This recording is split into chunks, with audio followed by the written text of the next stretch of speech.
now is Texas Congressman Chip Roy, member of the House Budget Committee. Now, Congressman, you voted against the bill. You heard Chad. Of course, Trump comes out for it, Musk, Vance, Ramaswamy, many others. But you thought it was a dereliction, ultimately, of congressional duty. Explain that.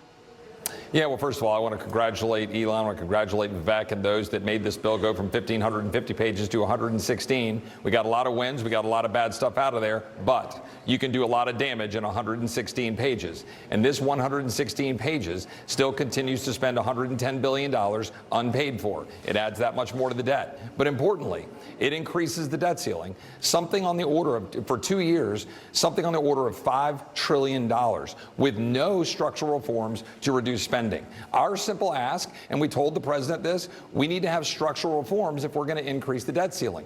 I agree with the president. We need to get the debt ceiling off the field to be abused by Chuck Schumer, but we need reforms. I get you.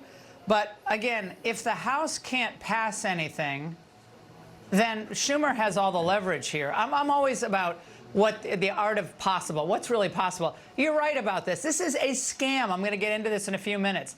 The fact that this keeps happening is a complete fraud upon the American people. Yeah. However, you don't have the votes.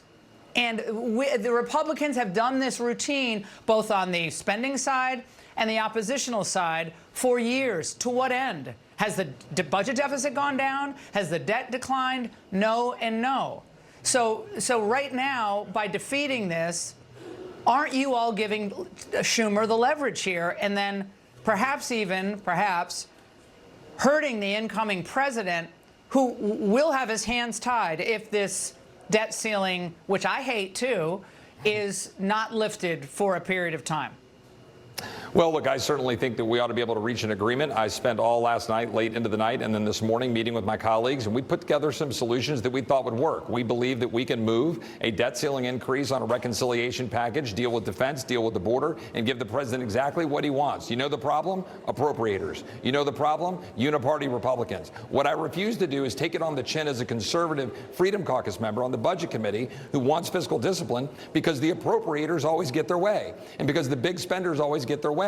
DOGE is no good if Congress sits and does nothing. And I'm sick of the same old. My children, I miss them every day. I was on my phone with my son just a minute ago. When I went through cancer 12 years ago, I promised them I would fight for everything to save this country. And we're not going to do it by adding more debt. And I'm tired of the same people in this town doing the same old thing and racking up deficit spending. The president needs a better Congress than this. We need to change. Right, but we don't no have more it of the yet. status quo. Right. I understand you, but you're going to have an even slimmer majority next year, which is, I believe, why Trump needed that room to put into place his priorities next year. Not that he's going to raise the debt ceiling, every few months, but that blow the spending every few months, but that he didn't need that Damocles sword hanging over his head. That's what he doesn't want. Isn't that the case? You don't believe Trump's going to be worse spender than Biden or anything, do you? No, look, I 100% support getting the debt ceiling off the table for the president, but you have to do it the right way. You've got to put in place structural spending reforms. We could have done that. Agree to that? We offered it. We would. Well, conservatives in the House would. Okay, but it's the appropriators and the leadership who didn't do it. I get you. I understand that. Then why should our children take it on the chin? But Laura, why should our children take it on the chin instead of the appropriators? But Congressman, the problem here is this strategy has never produced what you say you want. What you want is, and I agree with you, ultimately the goal is you've got to cut spending, you've got to get this budget deficit under control, and you've got to show the American people that you're serious. I totally agree with you. But how does what you're doing, what you did tonight, voting against this, get us any closer to that? Well, because what we should do is go back to where we were this morning before they decided to pull the ripcord on our talks to do what we should do, which use reconciliation with majority Republican vote to pass a responsible increase in the debt ceiling with the kind of spending cuts that are in place in reconciliation. That's all we ask for. We ask for guaranteed spending cuts so that we can make sure that all of this is paid for. That's it. I don't think that's that hard. Every Republican should support that, and the Republicans who oppose it, they should answer for why this bill failed. Well, I think it's going to be even worse. I think things are going to get worse, not better, but maybe that's the way it has to go. Congressman, you're great to come on. Thank you very much. And that brings us to swamp games. That's the focus of tonight's angle. Now, as I just said, we've seen this. All right, folks, the political clown show continues. And this time, we've got Texas Congressman Chip Roy, a member of the House Budget Committee, chiming in. And let me tell you, he's not exactly thrilled with the mess that the swamp creatures in Washington have created this time. He bravely voted against the latest deal cooked up by the usual suspects, even though, predictably, our glorious President-elect Trump, who I still believe did the best he could in this situation, backed it. And let's not forget the usual suspects, Musk, Vance, and that Ramaswamy guy, all throwing their support behind it. I'm sure they all had their reasons for this, but I am in full agreement with Chip Roy here. This thing is a disaster. Chip Roy, bless his fiscal conservative heart, correctly points out that while those clowns in Washington managed to chop a few pages off the monstrous 1,500-page abomination, they still managed to sneak in a cool $110 billion in unpaid spending. It's like they're trying to see how many zeros they can add to the national debt before they finally bankrupt us all, which I believe is part of the plan. And that's before they even started to add the $5 trillion increase to the debt ceiling, all without any serious plans for actually cutting spending. It's a total and complete scam. He correctly states that they should have tied that debt ceiling increase to some real structural changes, not this same old garbage. He even told our glorious president that. This is why he is on our side, and these swamp creatures are on the wrong one.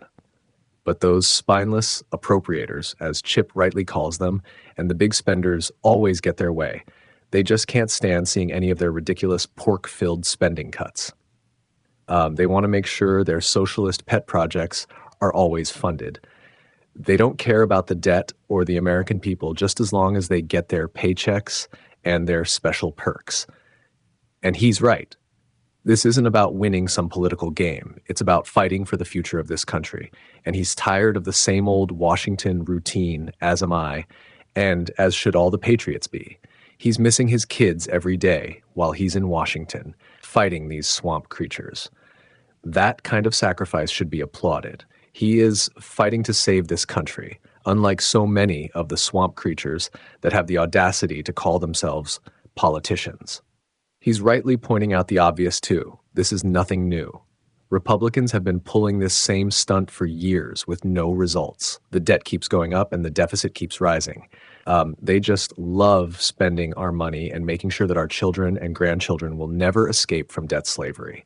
I'm getting sick of all the politicians on both sides. They are all liars. And listen to this. He made it perfectly clear that he is 100% in favor of getting the debt ceiling off the table for the president, but it has to be done right, with real spending reforms. The problem is that those big spending appropriators and the cowardly leadership who won't stand up to them are preventing any real change. They want to maintain their comfortable positions and keep their gravy train going. The way he puts it is, why should our children take it on the chin? And he's absolutely right. These swamp creatures on both sides of the aisle, they want us to sacrifice our future for their personal gain.